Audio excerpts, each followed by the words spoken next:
ದೆಹಲಿಯಲ್ಲಿ ಇಂಡಿಯಾ ಕೂಟದ ನಾಯಕರು ಕನ್ನಡಿಗ, ದೆಹಲಿಯಲ್ಲಿ INDA ಮೈತ್ರಿಕೂಟದ ನಾಯಕರು ನಮ್ಮ ಕರ್ನಾಟಕದ ಕನ್ನಡಿಗ ಮಲ್ಲಿಕಾರ್ಜುನ ಖರ್ಗೆ ಪ್ರಧಾನಿ ಅಭ್ಯರ್ಥಿ ಆಗಲಿ ಅಂತೇಳಿ ವೆಸ್ಟ್ ಬೆಂಗಾಲ್ನ ಪಶ್ಚಿಮ ಬಂಗಾಳದ ಮುಖ್ಯಮಂತ್ರಿ ಮಮತಾ ಬ್ಯಾನರ್ಜಿ ಹೇಳ್ತಾರೆ, ದೆಹಲಿ ಮುಖ್ಯಮಂತ್ರಿ ಅರವಿಂದ್ ಕೇಜ್ರಿವಾಲ್ ಹೇಳ್ತಾರೆ. ಆದರೆ ಒಬ್ಬ ಕೂಡ ಕರ್ನಾಟಕದ ಕಾಂಗ್ರೆಸ್ ನಾಯಕರು ಆಗಲಿ ನೋಡೋಣ ಅನ್ನುವಂಥ ಮಾತಾದರೆ ಒಳ್ಳೆಯದು. ಆದರೆ ಒಬ್ಬನು ಹೇಳ್ತಾ ಇಲ್ಲ. ಅವ್ರಿಗೇನು ಅಂತಂದರೆ ಎಲ್ಲಿ ರಾಹುಲ್ ಗಾಂಧಿನೂ ಹೇಳಿಲ್ಲ ರೀ. ರಾಹುಲ್ ಗಾಂಧಿನ ಒಂದು ಮಾತು ಹೇಳಬೇಕಲ್ಲ. No comments. Sonia Gandhi no comments, Priyanka Gandhi no comments, Siddaramaiah no comments, DK Shivakumar no comments. ಈಗ ಸಿದ್ದರಾಮಯ್ಯನ ಬಾಯಲ್ಲಿ ಬಂತು ರಾಹುಲ್ ಗಾಂಧಿ ಆಗಲಿ ಅಂತ. ಏನು ಹೇಳಿದ್ರು ಕೇಳಿಸ್ಕೊಂಡು. ನ್ಯಾಯ ಯಾತ್ರೆ, ಯಾಕಂದ್ರೆ ಇನ್ನೂ ನಮ್ಮ ದೇಶದಲ್ಲಿ ಎಲ್ರಿಗೂ ನ್ಯಾಯ ಸಿಕ್ಕಿಲ್ಲ. ಎಲ್ರಿಗೂ ನ್ಯಾಯ ಸಿಗ್ಬೇಕು. ಹಿಂದುಳಿದವರಿಗೆ, ದಲಿತರಿಗೆ, ಅಲ್ಪಸಂಖ್ಯಾತರಿಗೆ, ಮಹಿಳೆಯರಿಗೆ ಎಲ್ರಿಗೂ ನ್ಯಾಯ ಸಿಗ್ಬೇಕು. ಅದಕ್ಕೋಸ್ಕರವಾಗಿ ಇಡೀ ದೇಶದಲ್ಲಿ ಜಾಗೃತಿ ಮೂಡಿಸ್ತಕ್ಕಂಥ, ನ್ಯಾಯಕ್ಕಾಗಿ ಹೋರಾಟ ಮಾಡ್ತಕ್ಕಂಥ, ನ್ಯಾಯ ಸಿಗಬೇಕು ಈ ವರ್ಗದ ಜನರಿಗೆ ಅಂತ ಹೇಳಿ ಇವತ್ತು ಪಾದಯಾತ್ರೆಯನ್ನು ಮಾಡ್ತಾರೆ. ಅಂತ್ಯವ್ರ ಕೈಗೆ ಅಧಿಕಾರ ಹೋಗ್ಬೇಕು, ಇಲ್ಲ ನರೇಂದ್ರ ಮೋದಿ ಅವ್ರ ಕೈಗೆ ಅಧಿಕಾರ ಹೋಗ್ಬೇಕು, ರಾಹುಲ್ ಗಾಂಧಿ ಅವ್ರ ಕೈಗೆ ಅಧಿಕಾರ ಹೋಗ್ಬೇಕು, ನರೇಂದ್ರ ಮೋದಿ ಅವ್ರ ಕೈಗೆ ಹೋಗ್ಬೇಕು. ನಾವೆಲ್ಲ ಪ್ರಯತ್ನ ಮಾಡಬೇಕಲ್ಲ. ನ್ಯಾಯ ಯಾತ್ರೆ. ಸಿದ್ದರಾಮಯ್ಯನವ್ರು ಹೇಳ್ತಾ ಇದ್ದಾರೆ ನ್ಯಾಯ ಯಾತ್ರೆ ಮಾಡ್ತಾ ಇದ್ದಾರೆ, ಎಲ್ರಿಗೂ ಏನೋ ಅವಕಾಶ ಸಿಗಬೇಕು, ದಲಿತರಿಗೆ ಸಿಗಬೇಕು ಅಂತ ಹೇಳ್ತಾ ಇದ್ದಾರೆ. ಮಲ್ಲಿಕಾರ್ಜುನ ಖರ್ಗೆ ದಲಿತ ನಾಯಕ. ಅವರು ಹೇಳಿದ್ದಾರೆ, ನಾನು ದಲಿತ ನಾಯಕ ಅಂತ ಹೇಳ್ಬೇಡಿ, ನನಗೆ ಎಲ್ಲರ ನಾಯಕನಾಗುವಂಥ ಶಕ್ತಿ ಇದ್ದರೆ ಮಾತ್ರ ನಾನು ಹಂಗೆ ಹೇಳಿ ಅಂತ ಈ ಹಿಂದೆ ಹೇಳಿದ್ದಾರೆ.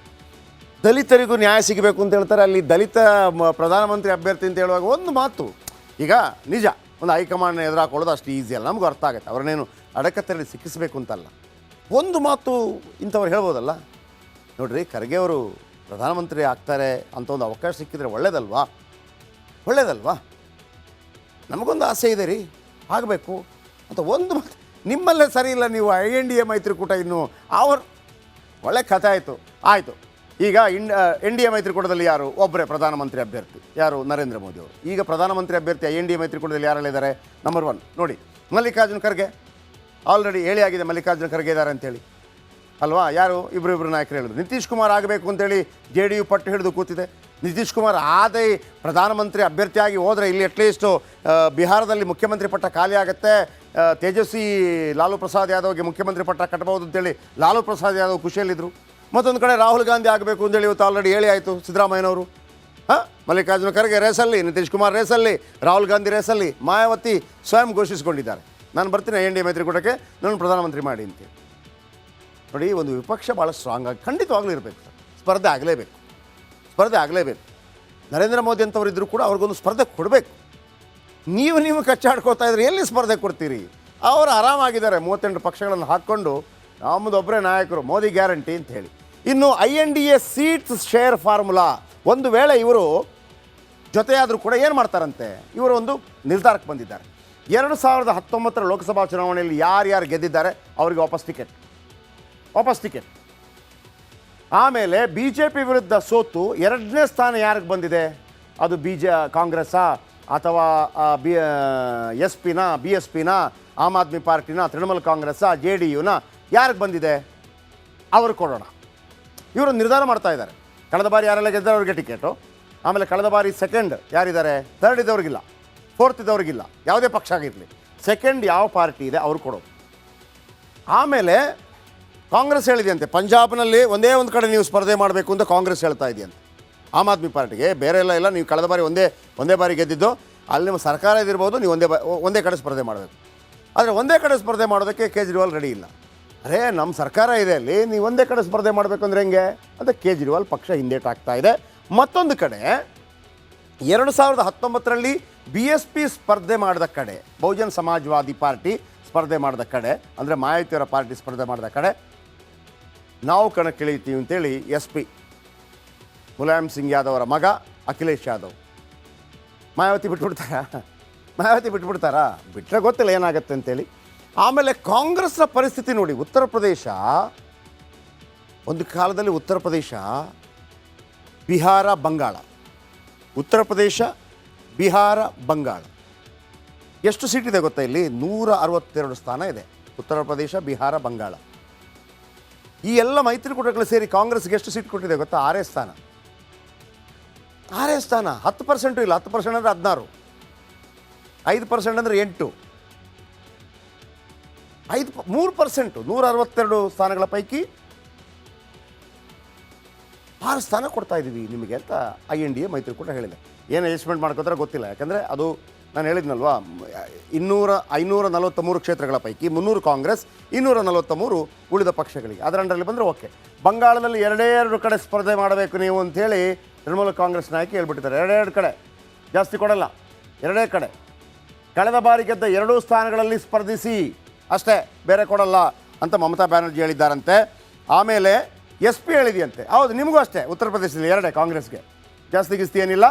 ಆಮೇಲೆ ಎಲ್ಲಿ BSP ಎಲ್ಲ ಸ್ಪರ್ಧೆ ಮಾಡಿತ್ತಲ್ಲ, ಅಲ್ಲೆಲ್ಲ ಅವ್ರು ಸ್ಪರ್ಧೆ ಮಾಡೋಕ್ಕಿಲ್ಲ, ನಾವು ಮಾಡ್ತೀವಿ ಅಂತ ಅವ್ರು ಹೇಳ್ಕೊಂಡಿದ್ದಾರೆ. ರಾಯ್ಬರೇಲಿ ಮತ್ತು ಅಮೇಥಿ ಮಾತ್ರ ಕಾಂಗ್ರೆಸ್ಗೆ ಉತ್ತರ ಪ್ರದೇಶದಲ್ಲಿ ಸಿಗ್ತಾ ಇರೋದು. INDA ಮೈತ್ರಿಕೂಟ ಅಥವಾ SP ಕೊಡ್ತಿರೋದು. ಬಿಹಾರದಲ್ಲಿ ಕಳೆದ ಬಾರಿ ಒಂದೇ ಒಂದು ಕಡೆ ಗೆದ್ದಿದೆ ಕಾಂಗ್ರೆಸ್. ನಿತೀಶ್ ಕುಮಾರ್ ಮತ್ತು ಲಾಲು ಪ್ರಸಾದ್ ಯಾದವ್ ಸ್ವಲ್ಪ ಉದಾರಿ ಆಗಿಬಿಟ್ಟು, ನೀವು ಕಳೆದ ಬಾರಿ 1 ಗೆದ್ದಿದ್ದೀರಿ, ನಿಮಗೆ 2 ಕೊಡ್ತೀನಿ ಅಂತ ಹೇಳ್ತಾ ಇದ್ದಾರಂತೆ. 162 ಕ್ಷೇತ್ರಗಳ ಪೈಕಿ ಕೇವಲ 6 ಸ್ಥಾನಗಳನ್ನು ಬಿಟ್ಟುಕೊಡೋದಕ್ಕೆ ಮೈತ್ರಿಕೂಟ ರೆಡಿಯಾಗಿದೆ ಕಾಂಗ್ರೆಸ್ಗೆ. ಆದರೆ ಇದು ವರ್ಕೌಟ್ ಆದರೆ INDA ಮೈತ್ರಿಕೂಟ ದೊಡ್ಡ ಲಾಭ ಗಳಿಸ್ಬೋದು. ಯಾಕೆಂತಂದರೆ 543 ಕ್ಷೇತ್ರ ಇದೆ ಸರ್. ಅದರಲ್ಲಿ 300 ಕ್ಷೇತ್ರ ಕಾಂಗ್ರೆಸ್ಗೆ, 243 ಉಳಿದ ಪಕ್ಷಗಳಿಗೆ. 300 ಕಾಂಗ್ರೆಸ್ ಪಡೆಯುವಂಥ ಕ್ಷೇತ್ರ ಇದೆಯಲ್ಲ, ಅದರಲ್ಲಿ 200ರಲ್ಲಿ BJP ಮತ್ತು ಕಾಂಗ್ರೆಸ್ ನೇರ ಫೈಟ್ ಇದೆ. ಇಂಡಿಯಾ ಮೈತ್ರಿಕೂಟದ ಗೊಂದಲಗಳು ಇನ್ನೂ ಕೂಡ ಬಗೆಹರಿದಿಲ್ಲ. ಏನು ಬಗೆಹರಿದಿಲ್ಲ? ನಿತೀಶ್ ಕುಮಾರ್, JDU ಮುಖ್ಯಸ್ಥ ನಿತೀಶ್ ಕುಮಾರ್ ವರ್ತನೆ ಇದೆಯಲ್ಲ, ದೊಡ್ಡ ತಲೆನೋವಾಗಿದೆ. ಅವರು ಯಾವ ಪಾರ್ಟಿಗೆ ಹೋಗ್ತಾ ಇದ್ದಾರೆ ಗೊತ್ತಾಗ್ತಾ ಇಲ್ಲ. INDA ಮೈತ್ರಿಕೂಟದಲ್ಲಿ ನಿತೀಶ್ ಕುಮಾರ್ಗೆ ಮಹತ್ತರ ಸ್ಥಾನ ಸಿಗಬೇಕು ಅಂತ JDU ವಾದ ಮಾಡ್ತಾನೇ ಇದೆ. ಅಂದರೆ ನಿತೀಶ್ ಕುಮಾರ್ ಅವರನ್ನು ಪ್ರಧಾನಿ ಅಭ್ಯರ್ಥಿಯನ್ನಾಗಿ ಮಾಡಿ ಹೇಳಿ, ಹಾಗಿದ್ರೆ ಮಾತ್ರ JDU ಬರ್ತೀವಿ ಅಂತ ಹೇಳ್ತಾ ಇದ್ದಾರೆ. ಆದರೆ ಇಲ್ಲಿ ದುಶ್ಮನ್ ಕಹಾ ಹೇ ಅಂದರೆ ಬಗಲ್ ಮೇ ಹೇ ಅಂತ ಒಂದು ಹಿಂದಿ ಮಾತಿದೆಯಲ್ಲ, ಈ JDU ಅಧ್ಯಕ್ಷನನ್ನೇ ಹೈಜಾಕ್ ಮಾಡುವಂಥ ಪ್ರಯತ್ನವನ್ನು ಲಾಲು ಪ್ರಸಾದ್ ಯಾದವ್ ಮಾಡ್ತಾ ಇದ್ದಾರಂತೆ. ಅದನ್ನು ಹೇಳ್ತೀನಿ. ಗಿರಿರಾಜ್ ಸಿಂಗ್ ಕೇಂದ್ರ ಸಚಿವ ಒಂದು ಹೇಳಿಕೆಯನ್ನು ಕೊಟ್ಟಿದ್ದಾರೆ INDA ಮೈತ್ರಿಕೂಟದ ಬಗ್ಗೆ. ಗಿರಿರಾಜ್ ಸಿಂಗ್ ನಿತೀಶ್ ಕುಮಾರ್ ಬಗ್ಗೆ, INDA ಮೈತ್ರಿಕೂಟದ ಬಗ್ಗೆ ಏನು ಹೇಳಿದ್ದಾರೆ ಕೇಳಿಸ್ಕೊಳ್ಳಿ. देखिए, नीतीश कुमार जी अब कुछ ही दिन के मेहमान हैं, मुख्यमंत्री नहीं रहेंगे. लालू यादव ने पूरा चक्रव्यूह रच दिया है.